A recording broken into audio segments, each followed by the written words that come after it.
What is built in the dirt changes the destiny of the earth. I have a few principles to share that will help you build your own empire from absolutely nothing.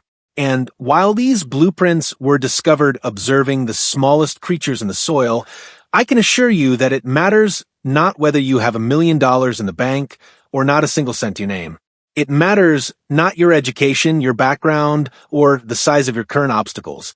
The laws of growth are universal. The struggle to rise from the nothing of the dirt to the everything of a kingdom applies equally to every soul watching this. So, here are the 4 pillars of the ant's blueprint that I learned from the shadows of the forest floor, lessons that will serve as your map as you move forward in life. Every cycle in the life of a colony begins with a single, lonely queen in the dark. She doesn't start by building a throne. She starts with a single grain of sand. She enters a world where she is the smallest thing in existence. To the rest of the world, she is a pest, an insignificant speck. But to the empire, she is the pioneer. Her first task isn't to conquer the garden, it's to find one small, manageable piece of debris and move it. It is a simple task. It is mundane at best, but in the blueprint of the ant, that first grain of sand must be placed with absolute precision. It seems ridiculous to focus on a single pebble when you are aspiring to build a towering golden city with miles of subterranean highways. But the wisdom of this tiny act is the foundation of every empire ever known to man. If you move one grain of sand every morning, you have mastered the chaos of your environment. It gives you a small sense of momentum. It encourages you to move another grain and then another. By the end of the day, that one grain has become a mound. By the end of the year, that mound is a monument. Moving that first grain reinforces the most vital truth of success. The little things in life are the only things that matter. If you can't master the small grains, you will never have the strength to carry the heavy stones. And if you have a miserable day where the world tries to step on you, you will return to a foundation that is solid. A foundation you built. And a solid foundation gives you the quiet confidence that tomorrow the empire grows. So, if you want to build an empire from nothing, start by moving your first grain of sand. Once the first grain of sand is moved, the silence of the deep earth begins to hum with a new kind of energy. You see, the ant does not work in a vacuum, and neither can you if you intend to build something that outlasts your own life. This brings us to the first pillar of the blueprint, the pheromone trail.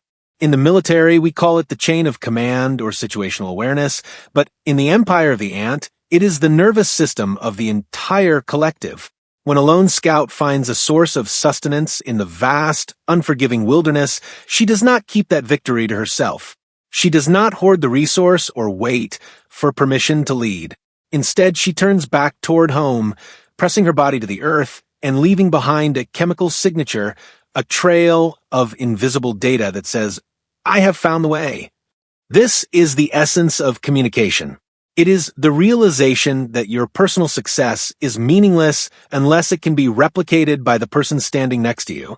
In your own journey, you will encounter moments of clarity, food sources, of opportunity that could change your life.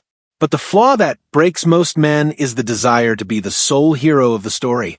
They want the empire, but they refuse to leave a trail for others to follow. They keep their blueprint a secret, fearing that if they share the path, there will be less for them at the destination. The ant knows better. She understands that a single worker can only carry a crumb, but 1,000 workers following a clear trail can move a mountain. The pheromone trail is not just about direction, it is about conviction. As more ants follow the scent, the trail becomes stronger, more defined, and more certain. This is how you build momentum in a world filled with noise. You must communicate your vision so clearly and so consistently that the path becomes undeniable to those around you. It doesn't matter your social status or your background. If you can provide a clear signal in a world of static, people will follow. But be warned, the trail is fragile. If the communication stops, the empire wanders. If the signal becomes muddied by ego or misinformation, the colony breaks into chaos. To build from nothing, you must become a master of the signal. You must be willing to put your head down and lay the path block by block, word by word, until the way forward is so bright that even those in the darkest corners of the dirt can see the light. Because if you want to change the world, you cannot just find the treasure. You must become the map that leads the rest of us there.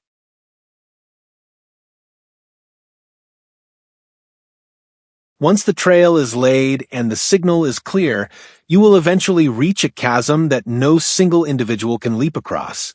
This is where most dreams die, at the edge of the impossible. But the second pillar of the blueprint, the living bridge, teaches us that true leadership isn't about standing on a pedestal, it is about becoming the path for others to cross. In the wild, when a colony encounter a gap too wide for a single stride, they do not turn back. They do not wait for a miracle. Instead, a few brave workers crawl to the edge, lock their mandibles onto a leaf or a twig, and allow the next ant to crawl over their bodies. Then the next and the next, until a living, breathing span of muscle and bone is stretched across the abyss. They endure the weight of the entire world on their backs so that the empire can reach the other side. This is the hardest lesson for any aspiring builder to learn. We are taught that to lead is to be out front, to be the one seen, the one celebrated. But the ant's blueprint reveals that the most powerful form of leadership is sacrifice. To build an empire from nothing, you must be willing to let others walk over you. You must be the bridge that connects the current reality to the future vision. It matters not your social status or your education. What matters is your willingness to hold the line when the weight becomes unbearable. The living bridge is a testament to the fact that you cannot change the world alone. You will need friends, colleagues, and the goodwill of strangers to reach your destination. Just as a boat crew must synchronize every paddle to break through the plunging surf, a colony must act as one to overcome the obstacles of the terrain. For the bridge to hold, everyone must exert equal effort. If one ant lets go, the structure collapses. In your life, being the bridge might mean taking the entry-level job to support your family's future, or it might mean being the mentor who stays late to help a colleague rise.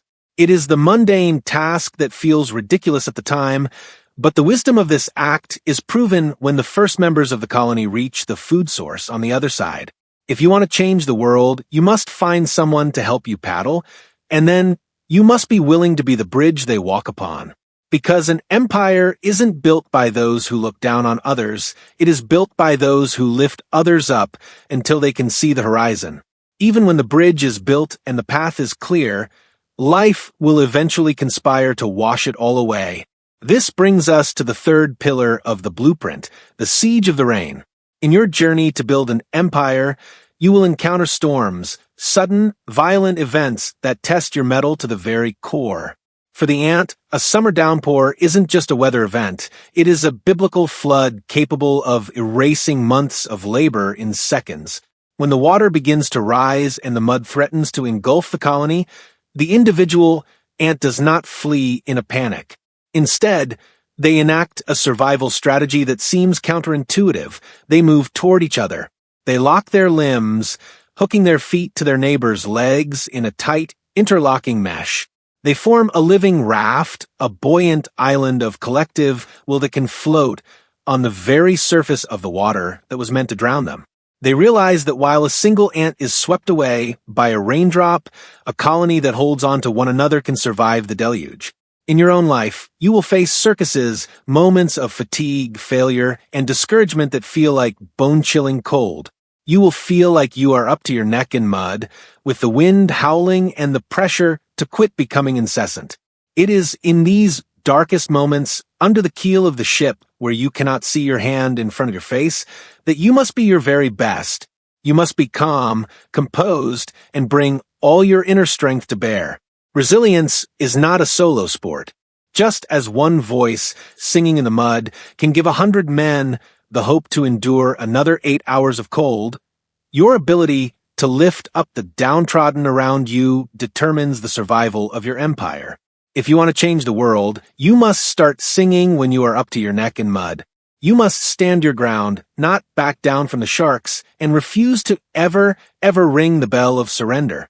The storm will pass, the sun will eventually come up, and the dawn will not seem so far away if you have someone to help you paddle through the surf. The siege of the rain is designed to break your spirit. But if you take the risk to step up during the toughest times and face down the bullies of circumstance, you will emerge stronger and more resilient than before. Because an empire isn't just built on sunny days. It is forged in the interlocking grip of those who refuse to let go when the sky fell. After the storm subsides and the earth dries, what remains is not just a pile of dirt, but a testament to the final pillar. Empire from nothing. As you look upon the finished mound, you realize that the towering spires and intricate tunnels were never the result of a single miraculous leap. They are the sum of every grain of sand moved in the dark, every pheromone trail followed with conviction, and every bridge formed when the path was missing. Building an empire is a simple task that seems mundane at best, but it requires a standard of perfection in the little things. Just as a bed made perfectly every morning reinforces the fact that the small things in life matter, the ant's blueprint proves that if you can't do the little things right, you will never be able to do the big things right.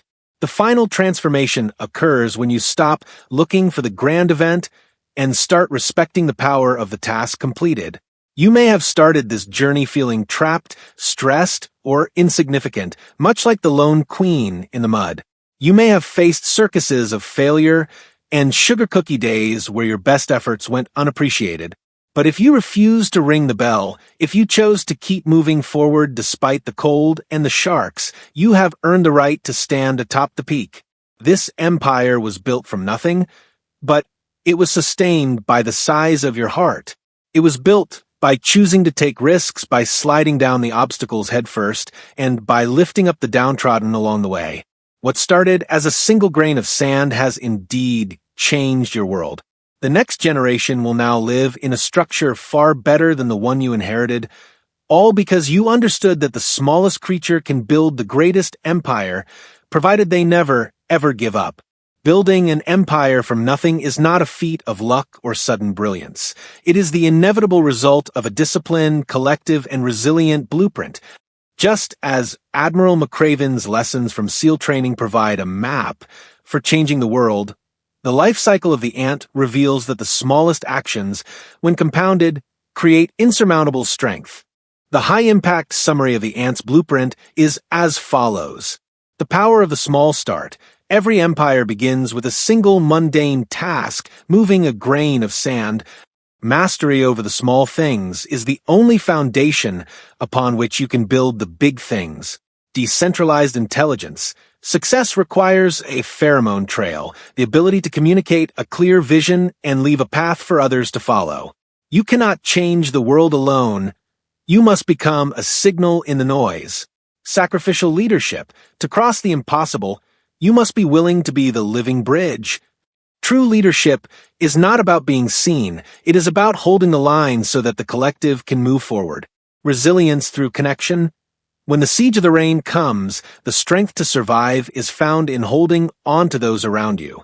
In the darkest moments, your composure and your refusal to ring the bell are what turn despair into a transformation. The ultimate transformation occurs when you realize that the nothing you started with was never an empty space, but a blank canvas for a masterpiece built one grain at a time. If you do these things, what started in the dirt will indeed change the world.